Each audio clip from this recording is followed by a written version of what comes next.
Good afternoon, everyone.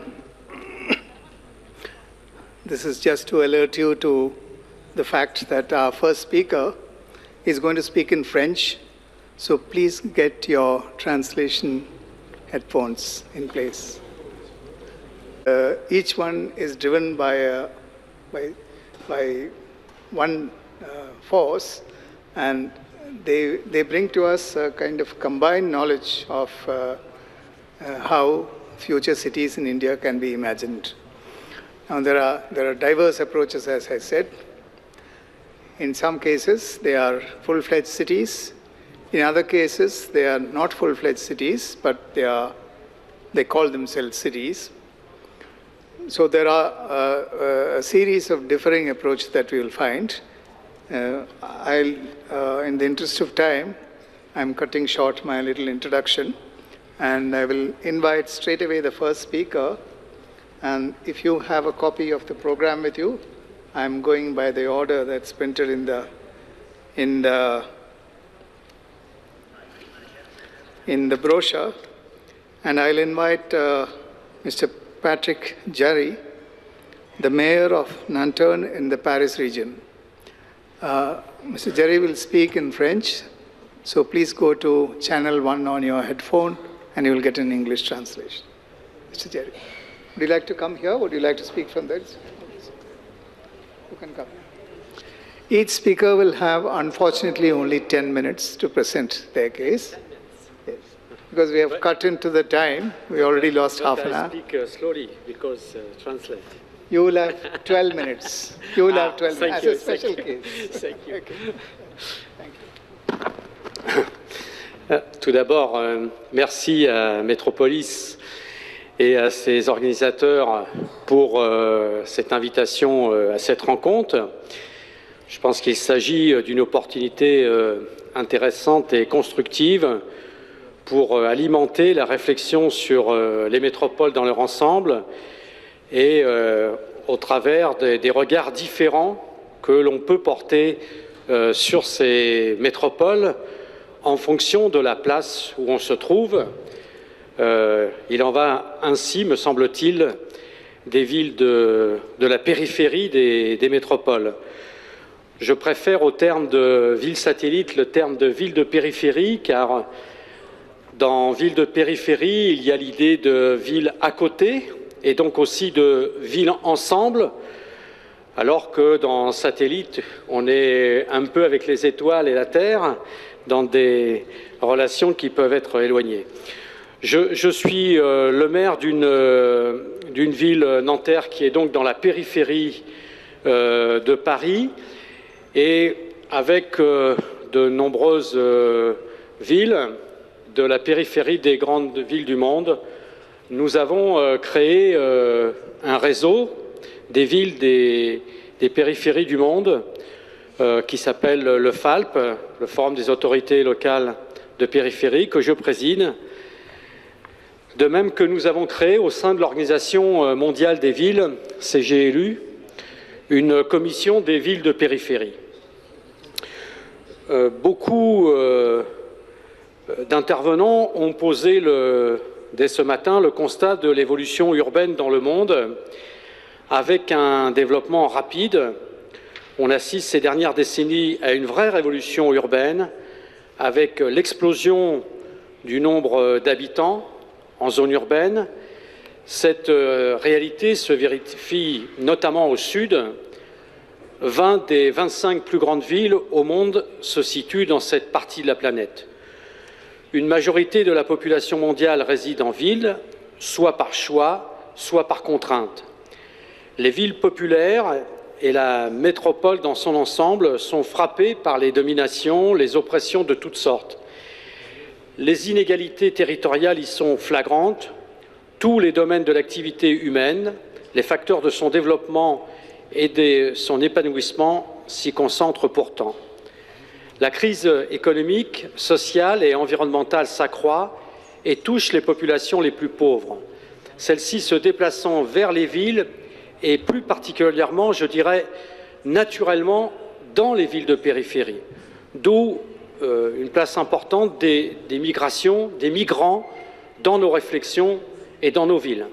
Dans la plupart des pays du monde, ce sont dans les villes de périphérie que les migrants arrivent, qu'ils soient issus des zones rurales ou qu'ils soient issus de pays étrangers. Dans les villes se subissent les conséquences économiques, sociales, écologiques et politiques de la mondialisation actuelle. Dans le même temps, les villes sont aussi des lieux de résistance, d'aspiration, de pratiques démocratiques nouvelles face aux logiques qui prévalent. Dans ces conditions, les choix des villes ne sont pas neutres sur le sens du monde. Dans un monde de plus en plus urbain, globalisé, les périphéries sont au cœur des enjeux et de l'évolution des métropoles. Face à toutes les interrogations suscitées par le développement des métropoles, nous avons réfléchi à plusieurs voies à la place que les villes de périphérie doivent prendre pour faire entendre leur voix dans leur métropole. Penser et construire la métropole à partir de la périphérie n'est pas un enjeu géographique ou spatial, mais c'est avant tout un choix politique, celui de prendre en compte la structure même de la métropole, son évolution. Dans la plupart des métropoles, les habitants habitent dans les périphéries. Lorsqu'on parle de la ville, par exemple, de São Paulo, au Brésil, l'essentiel des habitants vivent dans la banlieue. Exactement la moitié des habitants de la ville de São Paulo. La progression des villes était importante puisque, par exemple, la métropole de Dakar, en Afrique, a pratiquement quadruplé en 20 ans avec l'exode rural et avec plus aujourd'hui de 3 millions d'habitants et une grande partie dans la banlieue. C'est également le cas dans la métropole de Paris, puisque la ville de Paris, c'est 2 millions d'habitants, mais la périphérie de Paris, c'est 10 millions d'habitants. Et donc, dans toutes les métropoles du monde, il y a souvent plus d'habitants dans la périphérie que dans la ville centre. Ces quelques chiffres renforcent donc notre engagement et notre conviction que la périphérie, avec ses habitants et ses élus, doit prendre toute sa place dans la construction d'une métropole solidaire, démocratique et durable. C'est à partir d'un autre regard sur la métropole, à partir des périphéries comme lieu de résistance, d'innovation, de créativité et de richesse humaine, que nous pouvons regarder l'avenir. Nous avons donc créé un réseau pour cela qui réunit 250 autorités locales de 32 pays pour permettre la mise en commun, pour favoriser l'échange d'expériences entre des territoires urbains qui, dans leur diversité, ont des histoires et des points communs. Elles recherchent notamment l'inclusion sociale, la solidarité, la participation citoyenne. Le travail du Forum des autorités locales de périphérie s'inscrit parfaitement dans la lutte pour maintenir les droits, mais également pour en obtenir de nouveaux. Le droit à la parole que nous le revendiquons pour les citoyens dans nos territoires. Ensemble, elles valorisent la nécessité de prendre en compte les regards, les pratiques, les urgences, les aspirations des périphéries populaires pour répondre aux défis actuels dans les régions métropolitaines. Elles agissent au plan local comme au plan mondial pour des métropoles solidaires, écologiquement responsables, démocratiques et citoyennes. Le congrès de Metropolis a pour terme des villes pour tous. Je partage pleinement ce message, mais j'ai envie de l'élargir pour parler de métropole pour tous. Avec mes collègues maires du réseau du Forum des autorités locales de périphérie, nous partageons l'idée d'Henri Lefebvre, un des grands théoriciens de l'urbanisme, du droit à la ville, mais devant le contexte actuel de métropolisation, c'est un droit à la métropole pour tous qui est posé partout. Et ce droit à la métropole n'est pas une possibilité. Il s'affirme comme une nécessité pour tous, en écho à l'émergence de ces métropoles composites nécessairement multipolaires. Un droit à la métropole qui vient avant tout sur la question de l'égalité, l'égalité entre tous les êtres humains, mais égalité entre les territoires de la métropole, en quelque sorte également un droit à la centralité pour tous. La question des métropoles, des villes-centres, des périphéries n'est en fait qu'une seule et même question, celle de la construction démocratique. Cette question de la construction démocratique est au cœur du débat politique aujourd'hui, par exemple sur le devenir de la métropole du Grand Paris. Permettez-moi d'en dire quelques mots. Le Grand Paris est d'abord une réalité pour ses habitants. Dans les débat récent pour la constitution d'une institution métropolitaine dite du Grand Paris, l'État français tente d'imposer une gouvernance recentralisée sur la base de deux principes. D'une part, on ne saurait être bien gouverné que par une tête unique, et d'autre part, au nom de la compétitivité, on ne remet pas en question la poursuite d'un développement monocentrique autour du centre de la métropole parisienne. Ces deux principes sont contestables et contestés. Le développement monocentrique n'a fait qu'accroître les inégalités qui minent la région capitale, renforce le sentiment d'injustice de milliers d'habitants et particulièrement de jeunes, ce qui constitue un handicap pour son attractivité. J'ai la certitude, même si ce n'est pas une condition suffisante, que le caractère polycentrique ou multipolaire du développement de la métropole est indispensable pour inverser une logique qui mette en péril la métropole parisienne elle-même. La métropole est regardée depuis des centralités diverses, doit être regardée depuis des centralités diverses, y compris périphériques, ce qui ouvre à des réponses et à des initiatives productrices d'un mode de développement plus collectif et partagé. C'est en tout cas tout le sens de l'action que nous menons dans ce réseau des villes de périphérie, et je suis certain que cette vision devra être prise en compte dans la plupart des grandes métropoles du monde si nous voulons aller à la fois vers des métropoles attractives, mais des métropoles inclusives et des métropoles solidaires avec l'ensemble de leurs habitants, comme avec l'ensemble des territoires qui les composent. Merci. Thank you, Mr. Jerry. The good news is that we have been given half an hour more. We have been given time up to 4 o'clock. So that will be good news to the speakers. So every one of you may take 12 minutes each. Thank you. So now I invite Chris, who is from Australia, from Sydney, and has been part of the Metropolis for a long time. He's a regular visitor to India, and I request now Chris to come to the mic. Thank you. Thank you very much. I think it was interesting to hear the story about Paris and Nantes and the polycentric structure of the broader Paris area. I want to talk about a polycentric approach to cities rather than going off to produce a new city, so that cities, as they spread, can create their own secondary centres, secondary cities, and you can become a city of cities. So I want to talk a little bit about Sydney in Australia and give a bit of background to this. But I start by just showing this is a report that was done in 1915, well over 100 years ago, or 100 years ago it was done exactly, about the proposed electric railways for the city of Sydney. Because what is essential, I think, for the structure of cities is the transport system and the public transport system.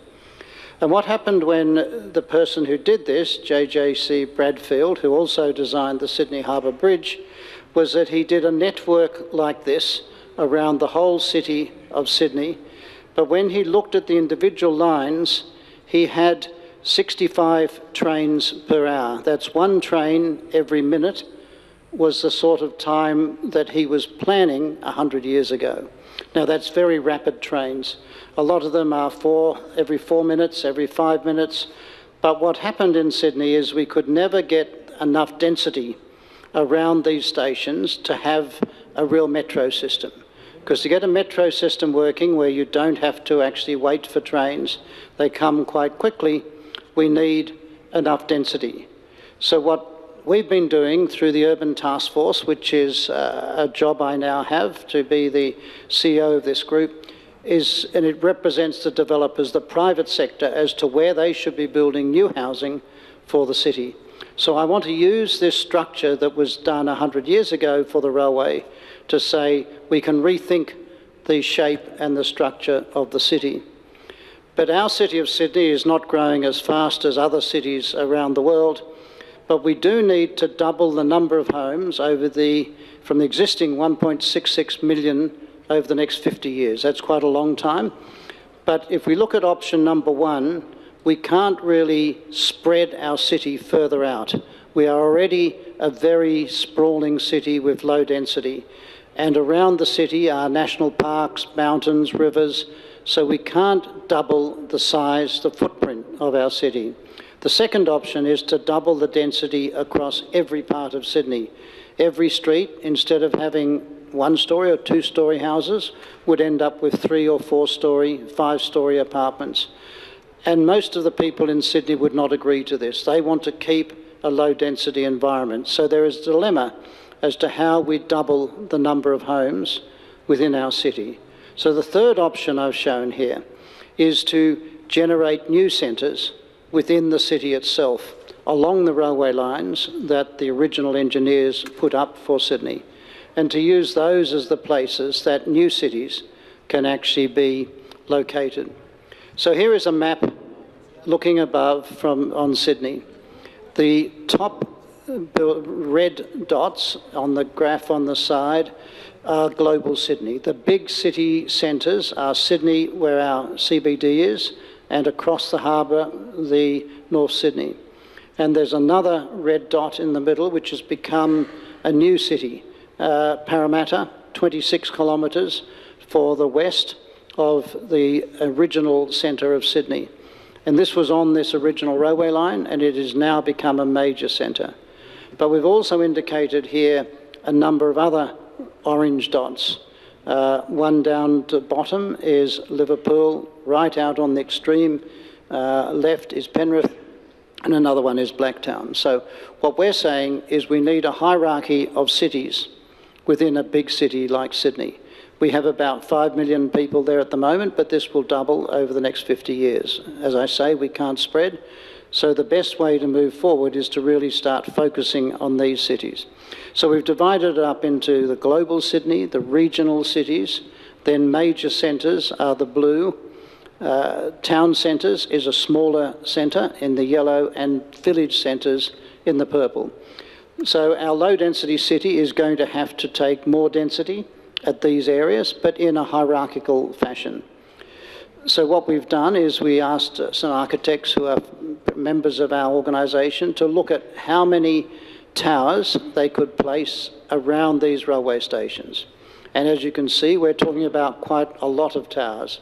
The red ones, which going back to the map, so the red ones are the ones on the right-hand side. So the red ones, 85 towers per centre, a lot of them at 40 stories, some 25, some 15. The orange below, 115 towers, the blue ones, 55 towers, smaller towers at the centres of the yellow and the purple. And this is trying to say a third of the new accommodation for Sydney should be in more dense accommodation around railway stations so that we can get a good metro system happening for the city of Sydney. So this is trying to rework the geometry and the organic structure of the city itself. So this is looking at a typical area where currently in Sydney we have very low density around each of these stations. And if we can start building the first few towers close to this railway station, it begins changing the character of this centre from being a village to becoming a city. And as we then build up over time, more towers, you start becoming a much more urban location and then spreading out all within walking distance of the railway station, 400, 500 metres, but using some sites adjacent to the river and overlooking parklands, we can start getting a new layer of development within the city of Sydney. Now, at the moment, a lot of the people in our city don't like towers, so my job is to convince people that this is an essential part of how we are going to handle future growth in the city of Sydney. So this shows where we build up to basically a broader structure around our cities. So what we then did was model this across the structure of the city of Sydney. So you can see in the middle at the top the city of Parramatta, which is quite a big city, and there we have allocated quite a lot of towers structured around the major railway stations. The green lines on this map are the railway stations. So what we're saying, to handle doubling the number of homes in this city, we can put a lot of new towers around the railway system and turn it into a rapid transit system, turn it into a much more usable metro system that reduces car usage and gets a better working city. So one of these cities, Parramatta, we demonstrated that this is the sort of thing that would happen over the next 30, 40, 50 years. And in the background you can see the same as the city grows and develops a series of centres. Liverpool, another one of our major centres. Again, we're showing the different heights. Yellow the tallest, orange and then red, the lower buildings. But this is taking a reasonably scientific look at how many units we need to put in here. The advantage of this in many ways is it protects all of the low-rise parts of the city. So the low-rise parts of the city do not change at all, but it reinforces the value of the rail system and gets a much better railway system. What we then have done, because I represent a lot of members who are developers who are developing major buildings. So you can see on the left-hand side, we're talking here about right in the middle of Sydney, 70-storey building, 100 metres from the railway station. 49 storeys, 80 metres from the station.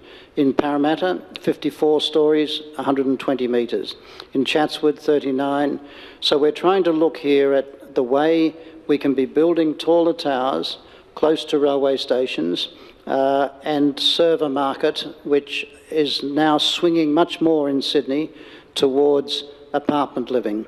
So a lot of people now, particularly younger people and older people, retired people, are preferring, rather than a big house on a big bit of land, to live in apartments where they can share facilities. Parramatta, some new buildings. This is at Sydney Olympic Park, which is where the Olympics were held in the year 2000. And again, we built a new railway station. You can see the yellow line on the right-hand side. And we are now building up towers around here for residential accommodation. A lot of these towers also then pick up jobs. St Leonard's Station is a good example, and you can see the red dot on that plan where that station is. This was built right over the top of the actual station. This is another one also at this St Leonard's Station, 38 storeys, only 30 metres from the railway station. So this building spans the railway line. You can see the image in the middle with the train coming through. So it's trying to get people living right on the railway line. They can get transport into the CBD, or they can live and work in this same sort of area. Here's another one at Green Square. This is a new city we're building within the city itself. So the red dot you can see on this map has got the buildings you can see in these images here. So the one in the centre next to the word Green Square is right on top of the railway station. So what we're trying to do in Sydney is encourage a series of towers, a series of new cities, polycentric structuring of the city so that we get a mixture. The biggest project we've got going in Sydney at the moment is called Barangaroo. This is old port areas that is now being turned into a new centre with both residential towers and commercial towers. And the one on the right-hand side nearby in Darling Harbour, a series of new towers related to the light rail, which you can see in the image at the bottom. So the whole message we're trying to get across here, another one at Redfern, is that we need to locate this density, these heights, at railway stations. And that means we can create a series of mini-cities within the broad city of Sydney.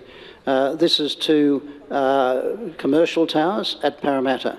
So 19 storeys, 14 storeys, 100 metre, 120 metres from the railway station. The image on the right-hand side is a university building positioned right in the middle of the city, so we can get a good bustling urban buzz happening in the middle of the city. So what I'm trying to do is encourage a distribution of density around railway stations so we get people wanting to live close to these areas, jobs close to those areas, and that way we can handle a lot of the future accommodation for Sydney's growth. But we can do it in a way that then protects most of Sydney. Probably 80–90% of Sydney will not change because it is all low density and we can leave it in those sort of forms.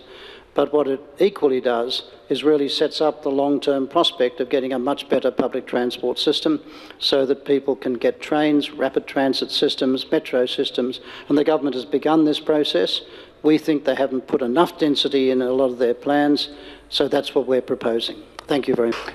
It's interesting to see that the first two speakers we have had till now are both speaking about a kind of regional development where there is a mother city and there is a regional growth which is happening around the mother city in a planned way.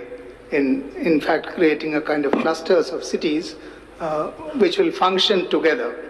And interesting thing is, in the case of Paris, he also spoke about social justice, meaning that many of these satellite towns are occupied by immigrant groups who are literally ghettoizing in those locations and have now become kind of social issue to be dealt with by Paris. So the two speakers we have had, including Chris Johnson, who just spoke about Sydney and its growth, are looking at transportation routes and the possibility of creating clusters of growth around major cities. And this is precisely, I mean, it's not precisely so, but it's quite close to the original concept of the satellite city, where the city is autonomous for its economy and for its jobs, but is able to generate kind of a synergy between the mother city and the satellite city. That's what makes it distinctly a satellite city. The examples that we are going to follow now, starting with Mr. Gore, who is he is the head of department, I guess. HOD means head of department. Yeah. All right. He is head of department of planning for the Gift City in Gujarat. Most of you must have heard of the Gift City. The full form is Gujarat International Finance and Tech City. It's a separate company which is developing now a major development between Gandhinagar and Ahmedabad, and Mr. Gore is the chief of the planning of that project. And we'll now invite Mr. Gore to present the Gift City. And from now on, you will see that the projects in India are all actually this kind of specific small cities, and they're not imagined as a satellite city around a mother city. They're all standalone cities, standalone efforts, and that way the presentation that Chris made and what Mr. Jerry had made are quite parallel, that they look at regional development as the driving force for the city growth. Now, we'll have these specific cities. Can be conundrum, this thing is. Of course, the stupid answer comes, it cannot be. Yes. If you don't plan a city, it will end up in conundrums. So you will have to plan these cities. And my humble request to all eminent experts across the globe, don't plan cities for decades. Please plan cities for at least a century, because you are planning cities for next generation, not for ourselves. When you plan cities for next generations, the problem will not be there. You will not get into the problems of retrofittings, upgradations, FSI allocations, and so on and so forth. And answer is, the gift is.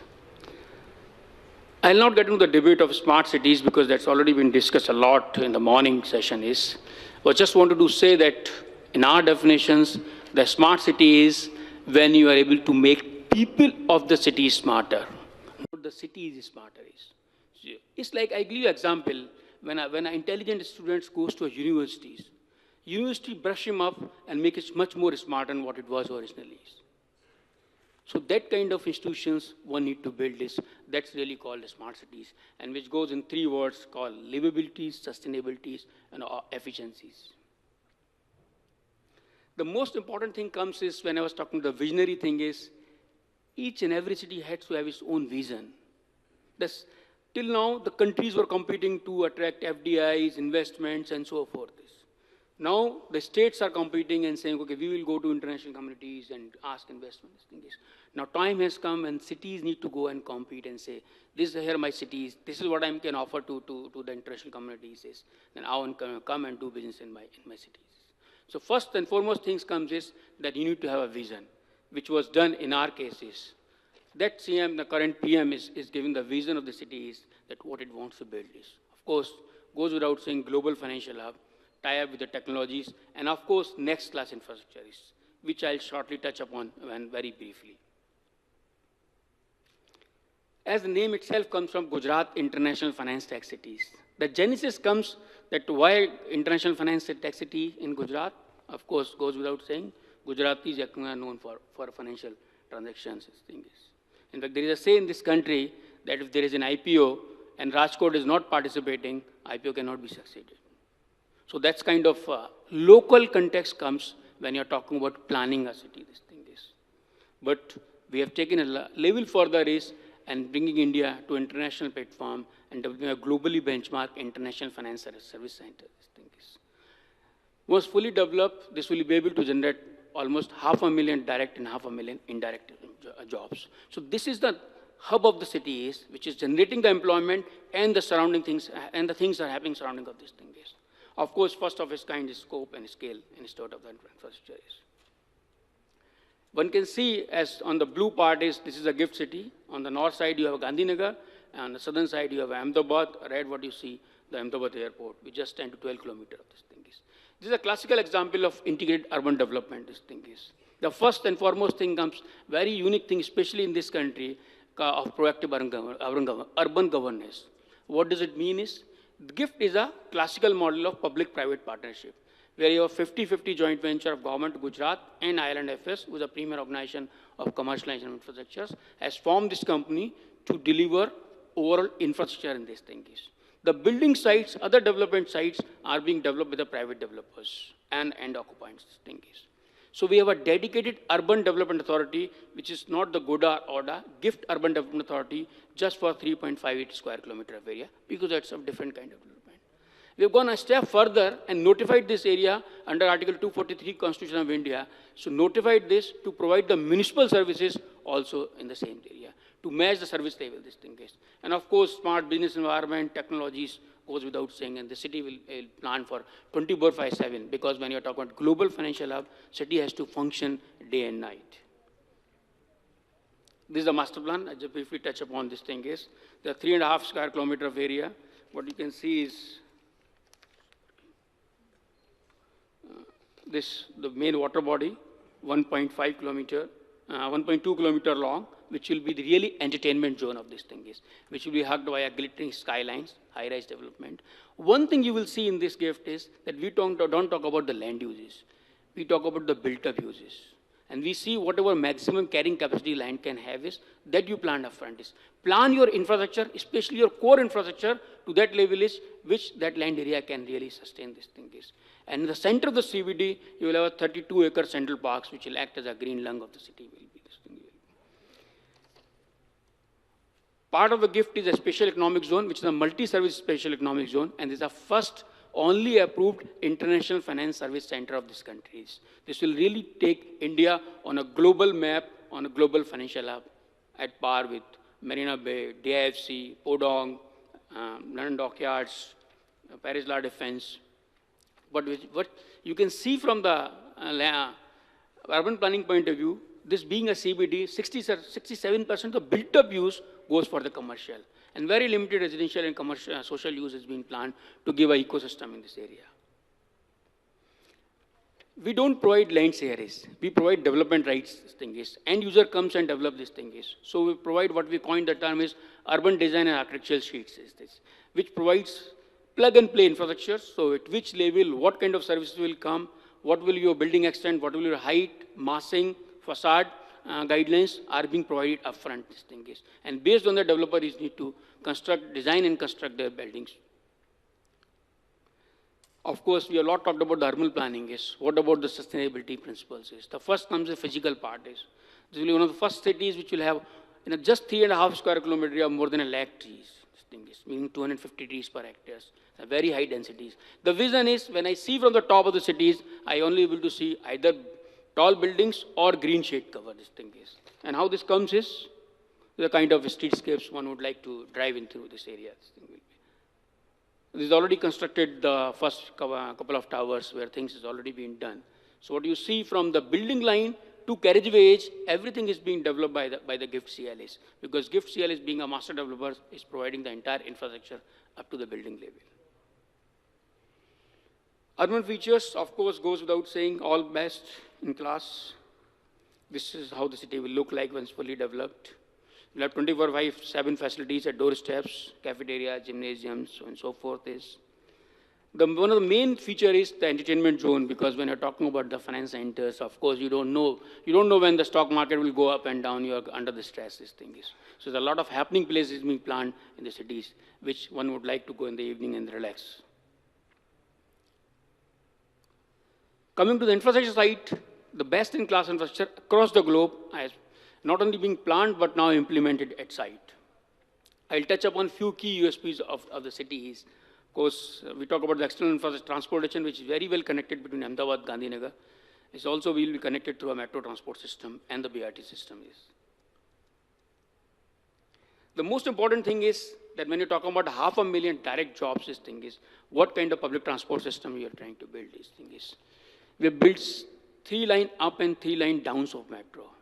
We made a provision in planning is 4 metro stations in just 2 square kilometers of area, this thing is. So you can walk in from any metro station to the building through the elevated walkways and connecting to those buildings.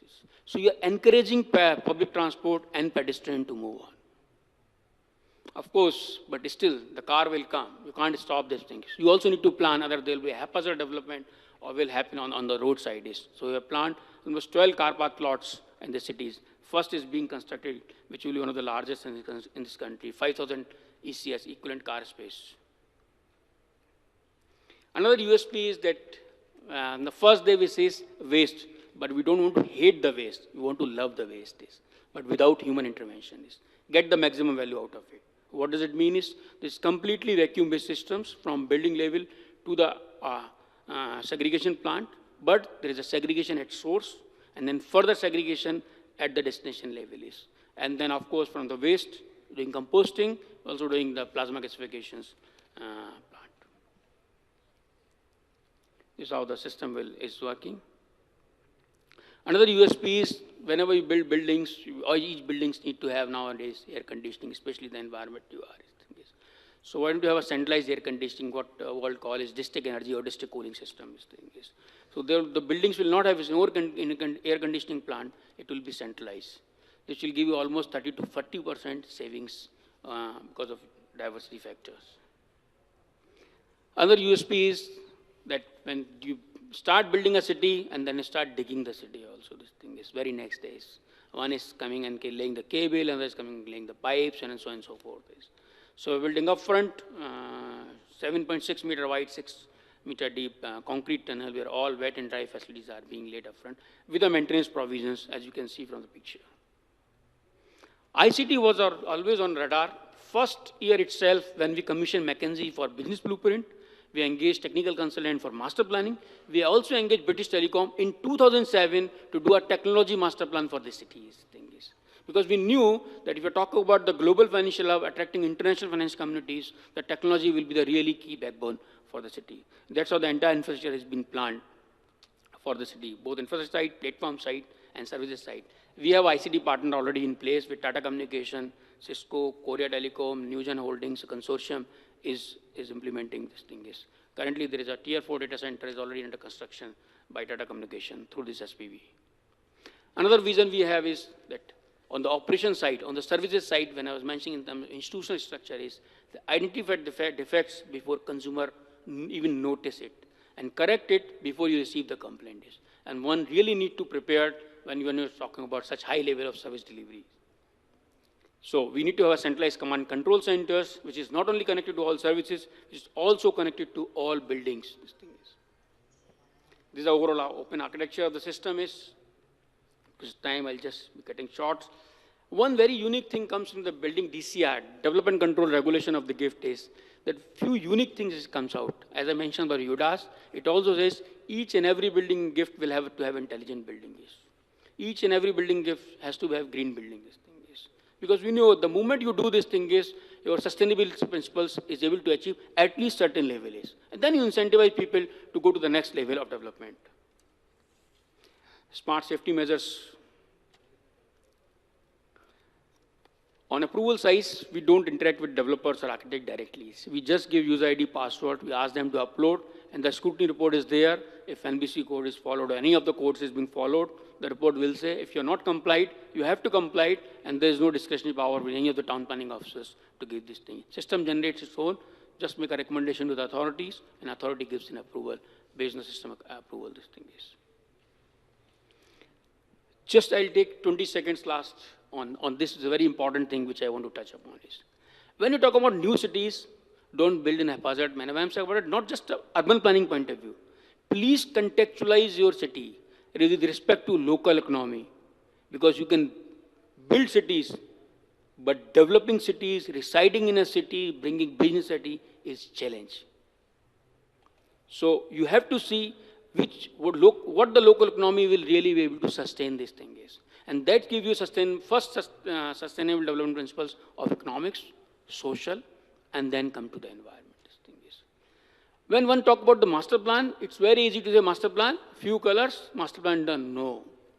Land use, infrastructure, that is not enough. Third layer, technology. Fourth layer, safety and security. Fifth layer, DMP, disaster management plan. Seventh layer, landscape plan. I have never seen any of the city having a landscape plan prepared at the city level. This thing is. Energy plan. Where the energy strategy city have? Nowadays, world is looking with the lenses from where I can tap the energies and convert as long as it's bankable to utilize for my sources. So as Professor Kalam was mentioning the merging, the solar systems and all those things, one has to plan upfront. Otherwise, you will end up doing rooftops and some other places. So once you lay this layer on your master plan, you will be able to maximally utilize your energy system, this thing is. Of course, TOD is talked about. When you talk about technology master plan, please keep in mind that you create an open architecture. Otherwise, every second day, a new vendor will come and he will dictate you. So you'll have to have open architecture so you can communicate to everybody. Otherwise, the biggest problem of technology master plan is that people don't talk. Water person doesn't talk to power, power doesn't talk to third, and so forth. And the efficiency goes for a toss. Of course, one has to have guidelines for service levels. I propagate institutional framework. PPP is the best solution, and we have demonstrated in this country. Single window clearance, not for the ease of just setting up business, for ease of doing business in cities. We have to stand tall, says, you come to my cities, and you, in 3 days, not in 3 days, in 3 hours, you can start the businesses, no problem. Of course, then you have to have a city manager. For you define KRAs and KPIs, that how city management has to perform, and he able to achieve the vision which is given by the ultimate political leadership of that particular region is. Thank you. Thank you, Mr. Gaur. There is indeed a very interesting vision of a new, one can say, large. That's emerging is that what we'll slowly need to do is to have a very effective regional networking and practicable, implementable urban design. When you combine these two, you get the new kind of growth that we are envisaging. I think that's what Mr. Gaur's project has proved. Now I'll invite Mr. S.G.K. Kishore, who is the CEO of the Hyderabad International Airport. It's not just an airport, it has an airport city that's attached to it. I'm sure most of you are aware of the airport city concept. This is the first city of its kind, first airport city of its kind in India, and now it's being emulated in various other locations. Mr. Kishore. Thank you. Today I want to introduce the concept of Aeropolis or Aerotropolis, and which is being implemented in Hyderabad in a very silent way. This will be the first Aerotropolis in the country. And also this particular, this year's Metropolis event gains importance, especially for India, because one, Government of India is talking about developing smart cities, 100 smart cities. And second, the newly formed state of Telangana, it is very bullish about how to enhance brand Hyderabad, how to make it into an investment destination. I think with this background, the development of new areas, new regions, new satellite cities, and of course, the Aerotropolis which we are developing gains very large significance. So what I would do is basically give you a snapshot of the requirement of developing new cities in India, because the exponential rate at which urbanization is happening.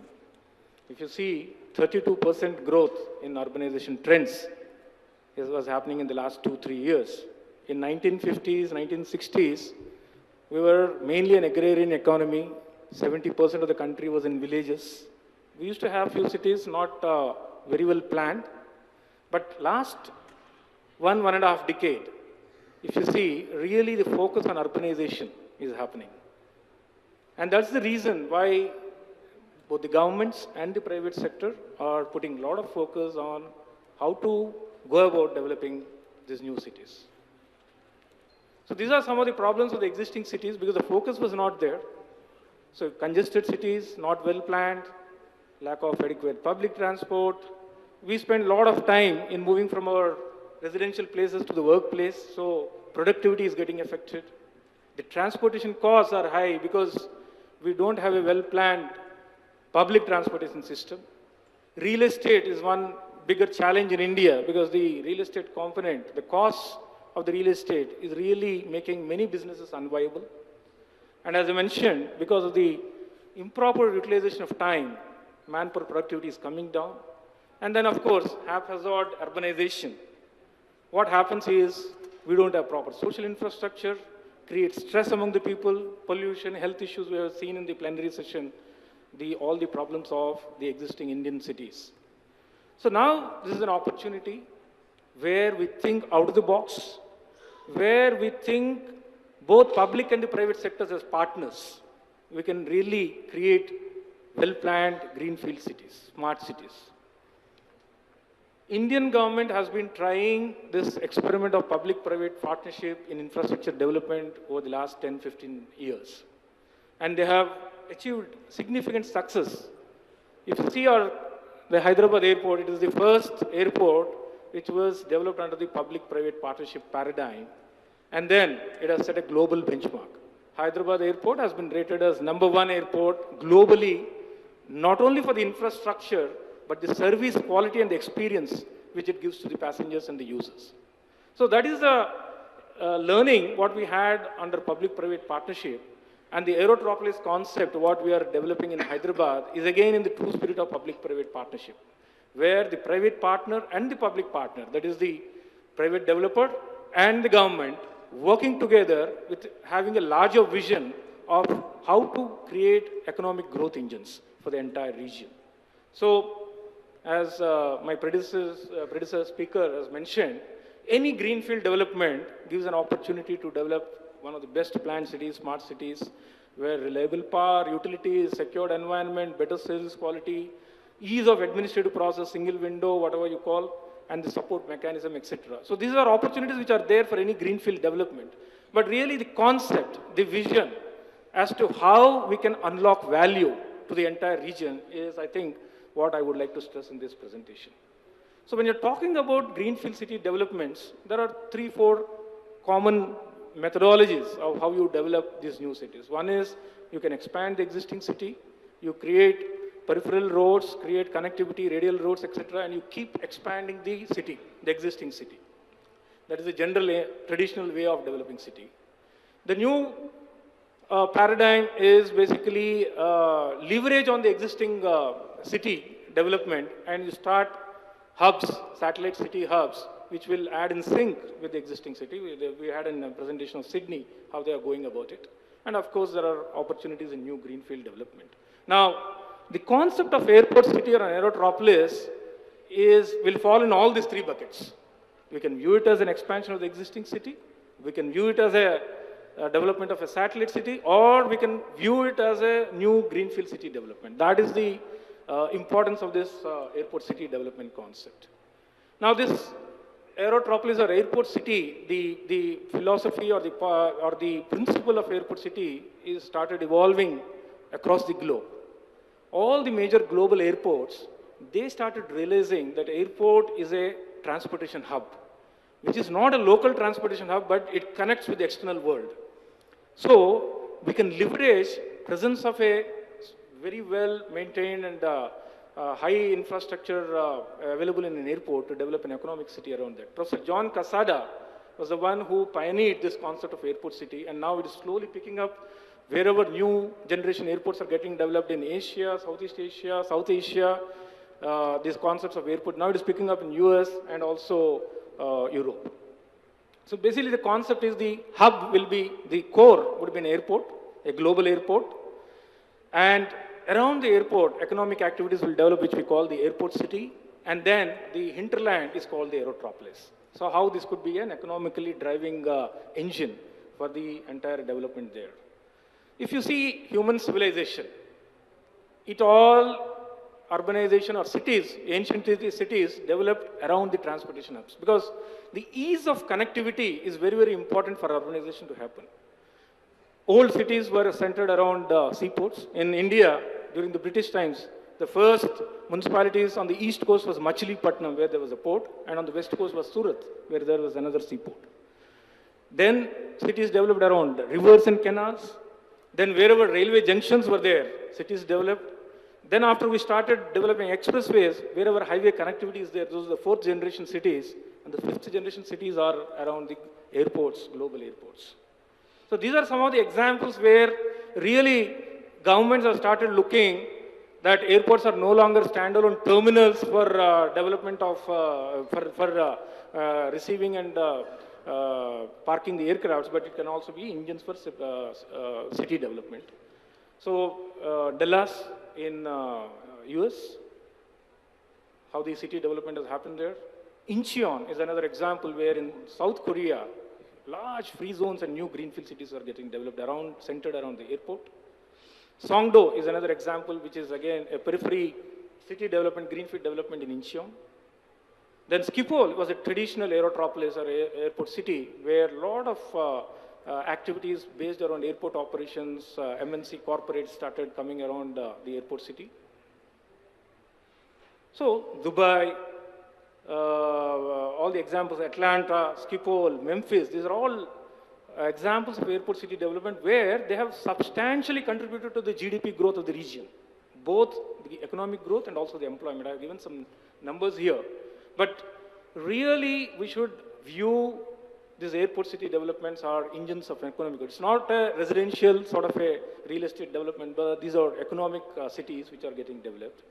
And with the development of new generation airports in India, we have all the four metropolis, except for Chennai, we have this new greenfield world-class airports developed under the PPP regime, Hyderabad being number one. In Hyderabad, we really started looking into developing of this Aerotropolis as a growth of engine. So recently, Government of Telangana has notified Hyderabad as an IT investment region. Government of India has approved that.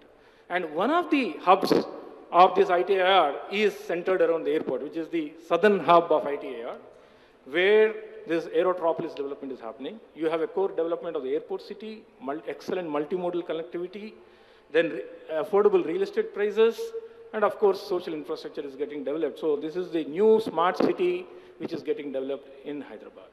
If you see the concept, the core, the center of the Aerotropolis is the airport, where we have around 5,500 acres where the airport city is getting developed. Outside the fence is between 10 to 15 kilometers is where the Aerotropolis is getting developed. And the core airport city is being developed by the GMR group, who has the mandate to develop the airport and the airport city. And then the public partner is developing the region between 10 to 15 kilometers, that is the Aerotropolis area. So this is the perfect sync and coordination between the public and the private partner. Now what they have done, the government has done is, with a long-term vision, they have already developed excellent expressway connectivities to the airport region, the southern hub of the ITAR.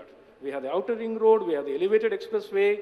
The metro phase 2 will be getting connected to the airport city, and then the MMTS, etc. So the connectivity to the mother city is already getting developed.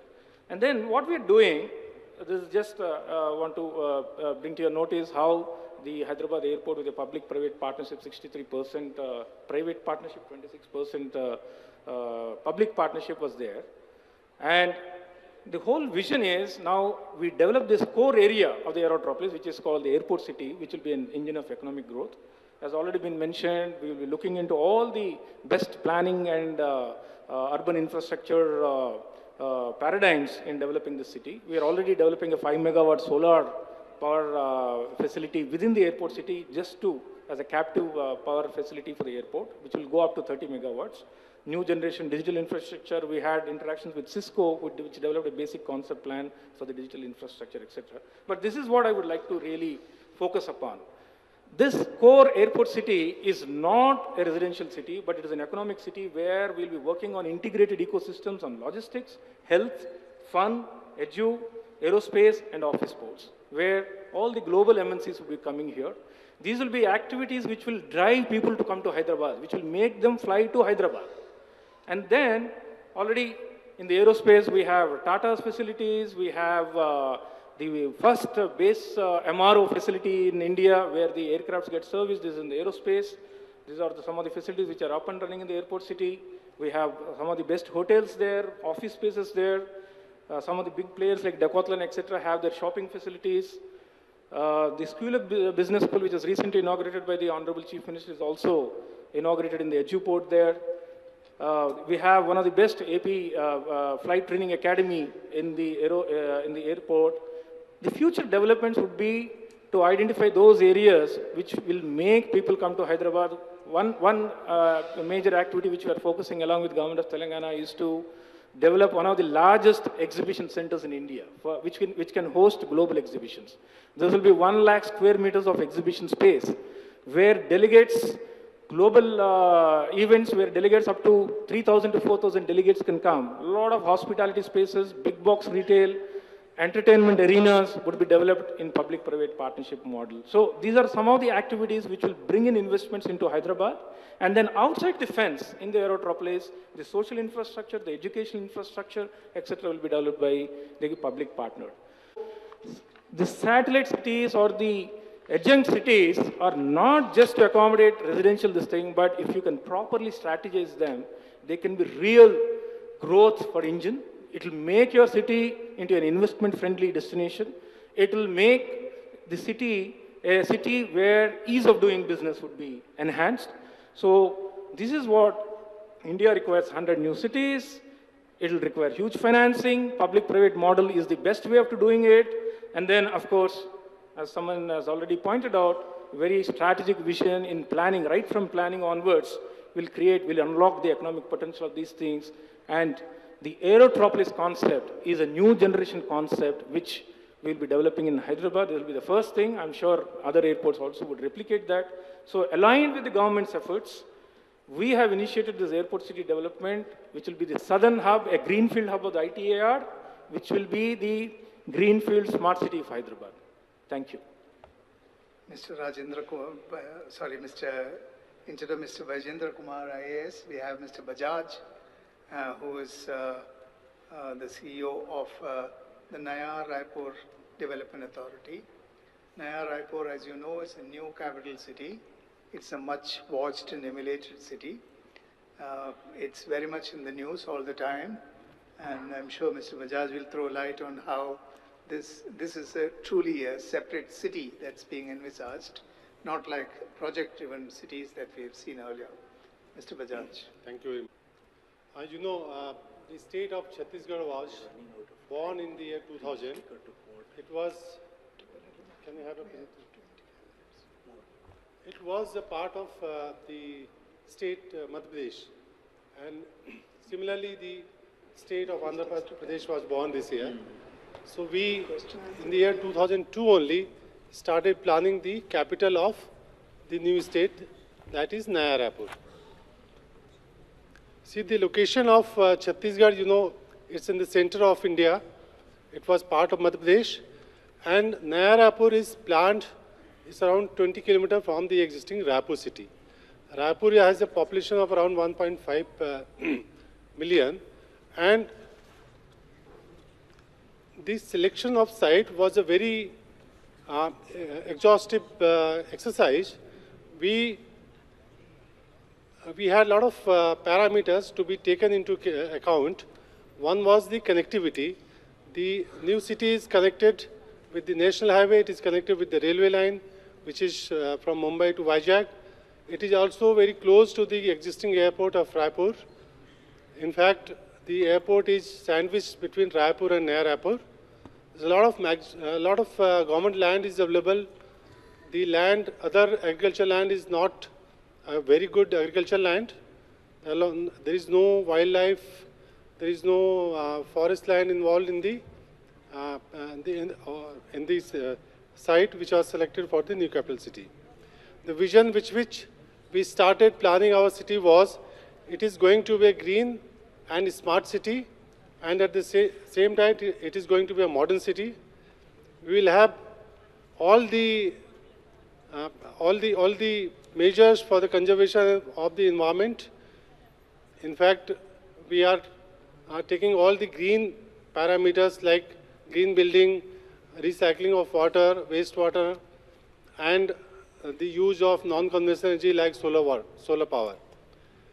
The Naya Raipur is going to be a citizen-friendly city, and in fact we are now planning the NMT, the cycle track, the pedestrian walkways, transit-oriented development, and very importantly is to promote the sense of security and comfort amongst its citizens. I think there is something missing on the presentation. Can you just?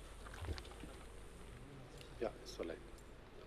The approach for the development was, we are not going to acquire the land. In fact, we negotiated with the farmers to purchase the land. We started purchasing land from the year 2007. And most of the land, the 6,000 hectare land, out of 6,000 hectare, we purchased 5,000 hectare land from the farmers. We are not relocating any of the existing villages except one which is coming in the capital complex. In fact, we are providing all the social and physical infrastructure to the villages which are inside the Naya Raipur township. And there is a very good compensation and rehabilitation package given to the people. In fact, we are giving them an annuity of 15,000 per acre for next 20 years, so that whatever is lost, the income, the agriculture income is lost, it can be compensated. Yeah, sure. This city is planned for the population of 5.6 lakhs by the end of 2031. And if you see the master plan of Naya Raipur, we have a core area of around 80 square kilometer.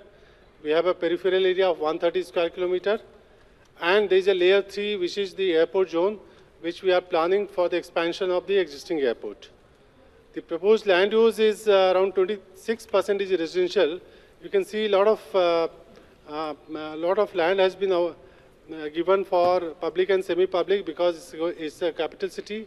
There are going to be a lot of educational institutes, state and central government offices, and around 26% of the area is green, which is going to be recreational areas and the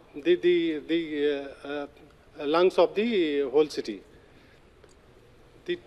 From the beginning, we have planned for the public transport system. We have 3 different public transport systems. One is the BRT system, which is being funded by World Bank. It will initially connect Raipur and Naya Raipur, but eventually it will run within Naya Raipur. We are going to have a LRT also. The land has already been allocated for the LRT system, and the railway is now connected with the existing railway line, which is connecting Raipur and Visakhapatnam. So there are total 2.2 lakh jobs to be created in Naya Raipur, and most of the jobs will be created in the capital complex, where the seat of government will be there, the CBD area, the commercial areas, and the institutional area, which is more than 1,000 hectare. There are 21 different residence sectors, and each sector is around 800 by 800 meter of the grid. and the population of each sector would be around 16 to 20,000. And all the facilities required for the sector is available within the sector itself. This is going to be inclusive development because we are not relocating any of the village. In fact, we are giving all the social and physical infrastructure to the villages. You can see one of the village development plan. We have integrated the village with the city level by not only by means of physical infrastructure, by means of social infrastructure also. This is the TOD approach we are taking care into Naya Raipur. You can see the transit corridor, and we are planning a mixed and high density development around 400 meter of the transit stations. We have the pedestrian walkways connecting the different transit stations to the work areas, the cycle tracks, the public spaces, the open spaces, all the 10 different principles of TOD has been taken into account. This is going to be a smart city because we have planned all our infrastructure with the smart city enabled, IT enabled characters. We have the ITS for the BRTS, and all the public and citizens, upside down, all the citizen interface would be IT enabled. These are some of the photographs. We have the LED lighting system in the streets and in the main roads also. This is the first city where we have the street light with the LED system with alternative dimming solutions. We can switch on and switch off the light from the control room itself. We have the water treatment plant, the water supply system, the underground cable system. In fact, all the substations are indoor. We are using around 10% of our energy from the solar power. We already have 1.1 megawatt solar power plant in Mantralaya. This is the picture of the Mantralaya, which is the seat of government. This is the aerial view of Mantralaya. We have the head of department building besides the Mantralaya. This is the airport. It was also inaugurated on the same day when the Mantralaya was inaugurated. It's 2 years back. This is one of the photographs of the residential sectors being developed by the State Housing Board Department. This is another view. You can see this is the trade fair ground. This is the cricket stadium where we had IPL and ICL matches. We do a lot of plantations every year. And in fact, you can see the overall footprint of the development till date. We have around 40% of the area already been either planned or developed. Thank you very much. Concluding 3 minutes before time. Thank you. Now I'll invite, without any delay, Mr. Suresh Pandarkar to present the Lavasa project. Mr. Pandarkar has been the chief planner in Maharashtra earlier, in Mumbai earlier, and then I think the last 7-8 years he's, how many years, Mr. Pandarkar? 9 years. 9 years he's looking after Lavasa's planning and development.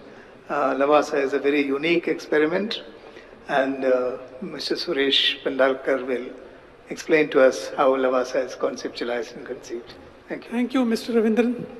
Distinguished panels on the dais and the distinguished delegates. I'm going to talk about Lavasa, which I call as an integrated new city. I can also add a word, completely private integrated new city. Now this is to distinguish, why I use word integrated is to distinguish between what is happening in the private sector, small real estate developments, housing complexes, etc. They also call themselves as cities, but Lavasa is completely different from them. It is because of its size and the kind of activities. We do not necessarily have only residential, but residential, commercial, hotels, retail, and also office-oriented jobs. So it is a complete city, full-fledged city with complete infrastructure and also the amenities of the city. This is a location where Lavasa is situated today. These are the hills in the Sahyadri and an artificial lake, about 20 kilometers long. So we have we have a shore of about 60 kilometers long and the slopes on which we can build a city. The total area is about 23,000 acres, which was notified under the hill station regulations. We have purchased nearly 10,500 acres of land where currently the development program is being carried out. The projected population of, as per the master plan's holding capacity is 240,000. Then we estimate that this city will have about 80,000 jobs in different sectors. Although because of the location, the tourism, recreation, then education, these are going to be the hospitality, these are going to be the main activities initially. But we are also going to have, say, office-oriented activities, R&D centers, etc. All are permissible within the set of regulations which have been framed under the hill station regulations. Then we hope to attract nearly 2 million tourists by 2018. As it is, more than 500,000 people have visited during this year, and we expect to reach a target of about 1 million this year. The city master plan, the creative master plan, is prepared by HOK International Planning Group. This is based on the concept of new urbanism. New urbanism is a design concept which has been developed in the USA, and it's one of the, some of the principles of new urbanism are the compact development, mixed-use development, facilities within the walking distance, and emphasis on city aesthetics. So these elements have all been built into the designing and planning of the city. Now this is going to be, as I said, a place where one can live, work, learn and play in harmony with the nature. And this is a city which is going to be an exclusive city for the entire social spectrum, as well as for all economic classes. In fact, nearly 60% to 80% of my employment in this area is going to be, say, low and middle income group. This will have, say, 5 towns, 5 centers. As we can see this master plan, and the first center, which is Daswe, has been almost completely developed, and we are currently carrying out the development in Mugao, which is another place about 5-6 kilometers from there. Some of the important features of this master plan is that nearly 33% of the space I'm required to keep it as a permanent open space. And even within the area where I developed, I have to provide for another 15% as the layout open spaces. Then there are standards which have been decided for how many trees one must plant in this area. Then all the waterways have been protected. The government forests are largely on the ridges, which are not part of this city at all. Now, there is some unique arrangement about the legal planning of this place. Although the HOK prepared the conceptual plan, but we had to prepare a legal plan ultimately, and for that, government appointed Lavasa Corporation itself as a special planning authority. This was to ensure that the entire area is developed in a proper integrated way with a master plan, and all the approvals can be expedited if Lavasa itself is a planning authority. Though there are of course controls. There is a planning committee in which we have the director town planning and also the former secretary urban development as the members. Now this is a detailed plan of the first development, Daswe.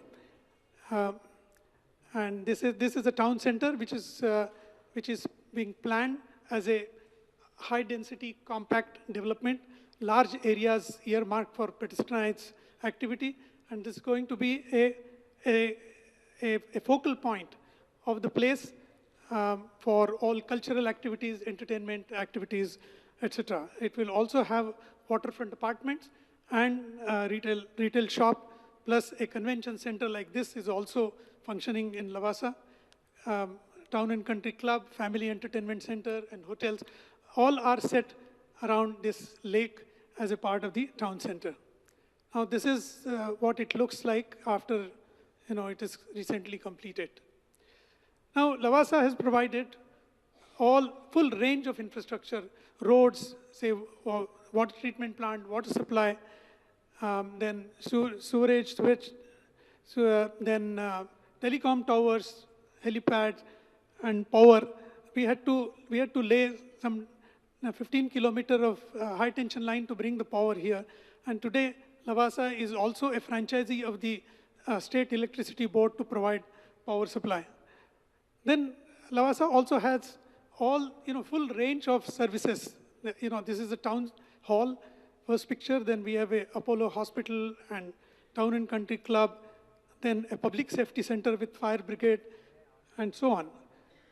Then transportation is also being taken care of by Lavasa.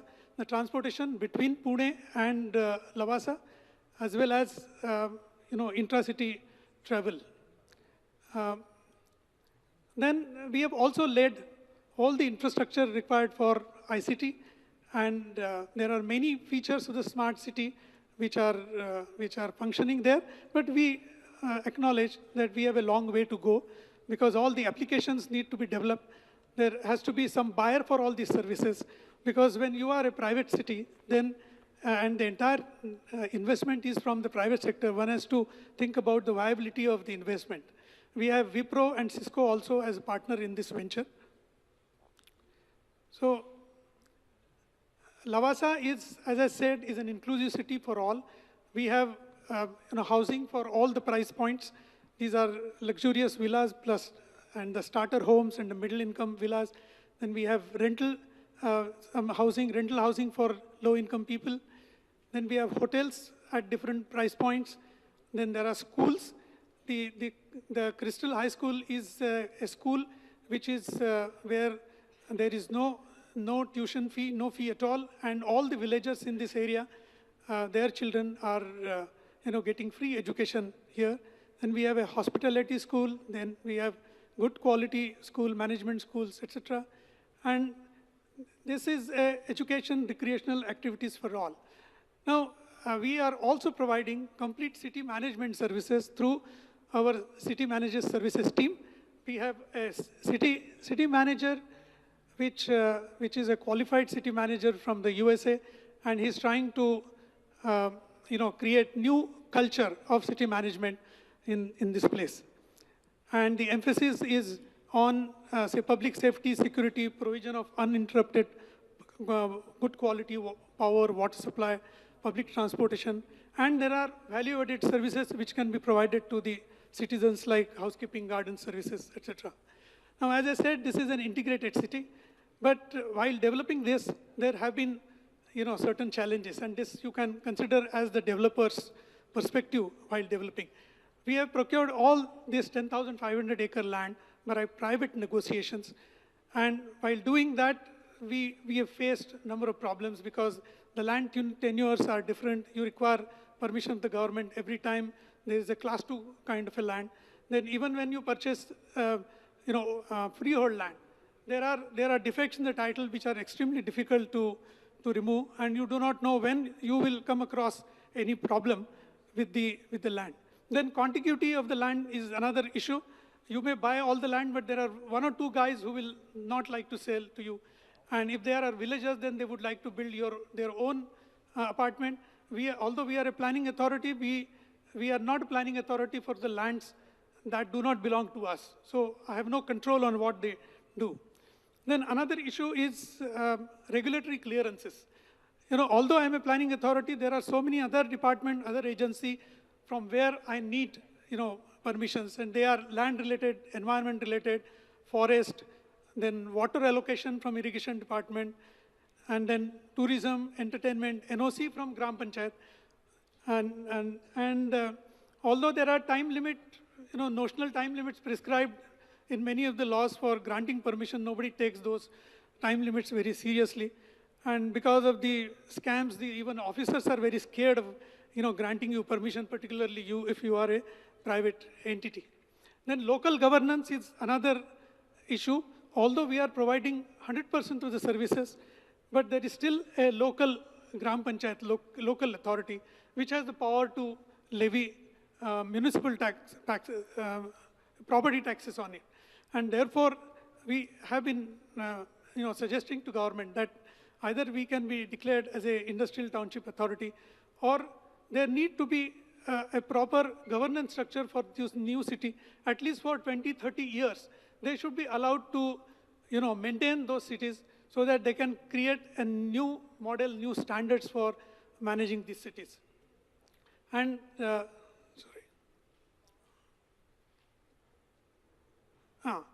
then this is the last point. This is about, granting infrastructure status for development of an integrated city. Although we are providing water, electricity, sewerage services, telecommunication, which are all considered to be infrastructure atom, city as a whole is not considered as an infrastructure development project. And therefore, banks are not looking at it very favorably, not giving any concessional finance, etc. So these are some of the things which need to be addressed. Thank you. Mr. Krishna Prasad from Cisco will talk about more systemic issues of new developments, which is the reason why I invited him last, because the other projects were all actually tangible projects. And Mr. Prasad will also show some example, but he will be talking about the systemic issues in planning for the IT in specific cities. Aware that I'm standing between you and coffee, so I'll keep it really short and to the point. And the other thing I want to mention is, being a sales director, the urge to jump into a sales presentation is extremely strong, which I'm not going to do, because all the panelists sitting here are my customers, and I don't think I need to sell for them. They will sell Cisco for me. Right? So the topic is basically about new or satellite cities in terms of, is it visionary or is it a puzzle that needs to be solved? So I'm going to address that with two examples. One is the project that we have done in Songdo, called Smart Connected Songdo, and the other one is DMIC in India. Very quickly to jump into that session. Before we just get into that, I'm sure you have seen these slides before, so I'll not spend too much time. There's a huge shift happening in urbanization, more than 180,000 people moving into cities, almost to the extent of creating a new London every month, right? So with this kind of urbanization, you have huge challenges that cities are facing in terms of, waste management, power transmission, water transmission, parking management, security, traffic, you name it, those challenges are there. So how do we really solve these challenges is essentially where there is one thought process, which is to create new satellite cities, so that you stop the trend of people moving into the big metros, so that you can actually create livable spaces in the tier 2 and tier 3 cities, so that there is no influx of additional population into the larger cities. India's report is no different. 590 million people will live in cities by 2030, which is almost twice the population of the US today. 68 cities will have 1 million population and above by 2030. 700 to 900 million square feet of new construction will need to be done, which is a humongous number considering the rate of construction that is going on today. And most of that should be in the middle income group. And $1.2 trillion in capital investment is required to improve the infrastructure of the country. So these are massive numbers, really need to be looked at in a very close perspective, just to give you a snapshot of the big challenges that we are seeing today. So this is where Cisco as a company kind of took a step back and said, how do we solve these issues? As a technology company, we have a role to play. And if we were to look at a scenario, which was about 5-6 years back is when this thought process started, that if you had unlimited computing, unlimited storage, and unlimited bandwidth, would you manage cities the same as we do today? Right? So this thought process went through many iterations, and the answer was clearly no. We wouldn't even manage our lives the same way today. Right? There is so much of impact on technology, even on our own lives.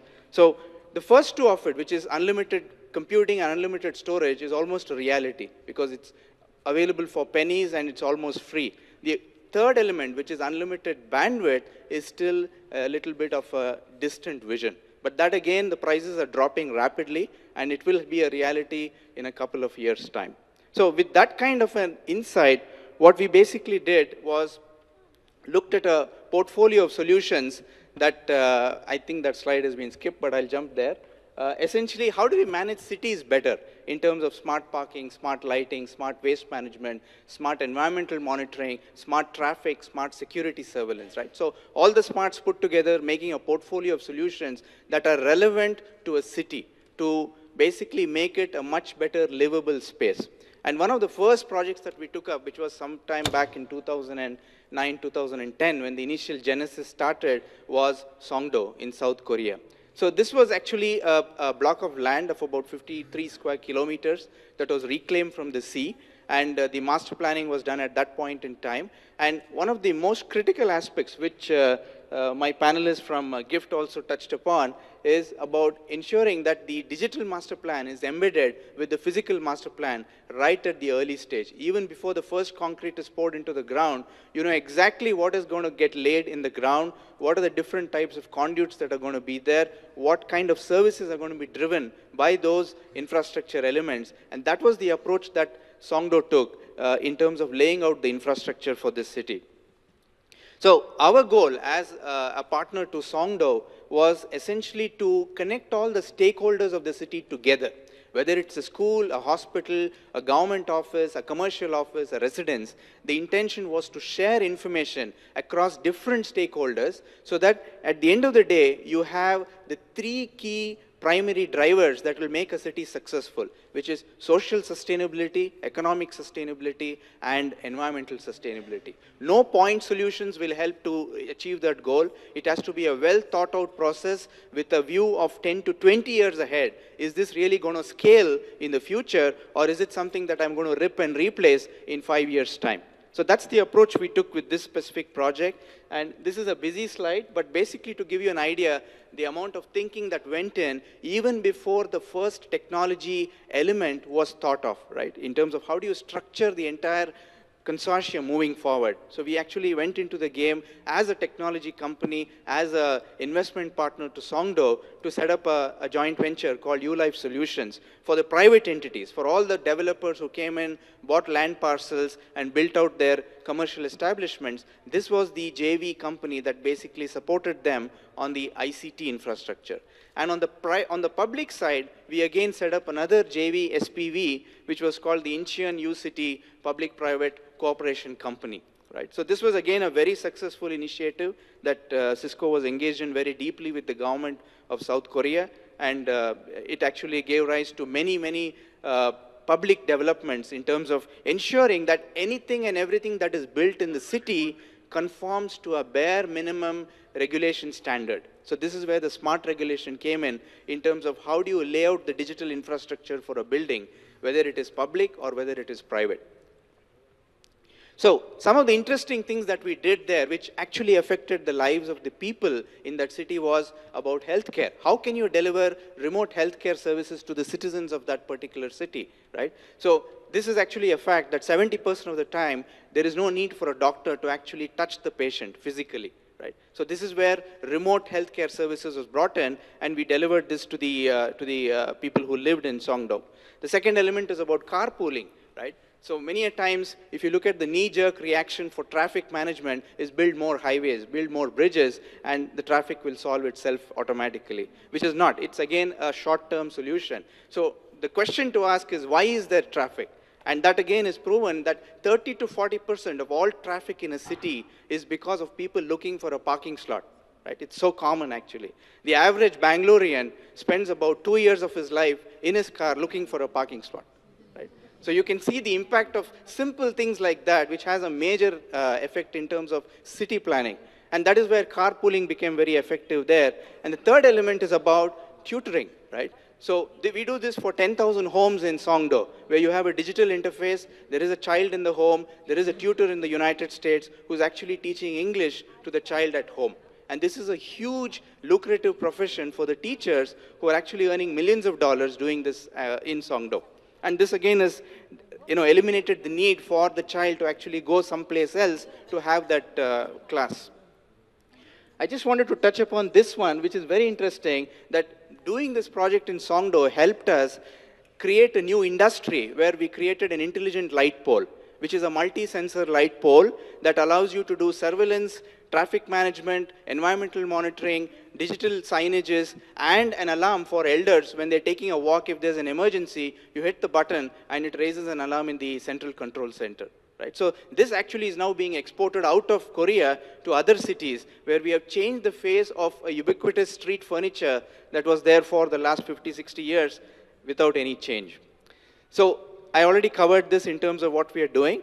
The other thing is the DMIC corridor, right? So 23 new cities have been announced, of which 4 have been launched out there, and Cisco has done the master planning for these 4 cities. Some of these cities are larger than big country states as it is. So the first city, which is Dolera, is about 700 square kilometers, and it's now in the execution phase where the core infrastructure is being tendered out. So while we did the ICT master planning for these kind of projects, we did not ignore the revenue aspect of it. How do you ensure that it is sustainable over a long period of time, right from the duct in the ground to the Wi-Fi networks across the city, right? So this is extremely important to create that funding model that will allow the city to sustain itself and grow over a period of time in terms of building itself effectively. What we see increasingly is this particular model that cities today don't have the capital investment to invest in infrastructure. They're looking for a skin in the game from companies like ourselves to say, we are in this for the long term. We will basically come in on an OPEX-based model, right? So that you actually work with the government, work with the city over 20, 30 years and recover the investment over a period of time. So everything as a service is the norm today, and that is essentially what we are saying here. Whether it is parking, street lighting, or any kind of municipal services is being paid as a service over a period of time. So you need smart regulation, and that is where also the PPP initiatives come into play, very, very critical for success. And the last element is new ecosystems. To ensure that the city remains vibrant over a period of time, you need to ensure that you have a local industry created that can partner with the city and help it grow as technology evolves over X number of years. So with that, I've come to the end of my session and kept my promise that it's going to be very short. Thank you. Thank you, Mr. Prasad. With that, I thank the panelists who are here, and I thank you all for being here. Unfortunately, we have run completely overrun time, so we cannot have a question-answer session. I request you to ask questions to the speakers on specific projects or issues they raised during the coffee break. Thank you very much. Thank you very much. Thank you.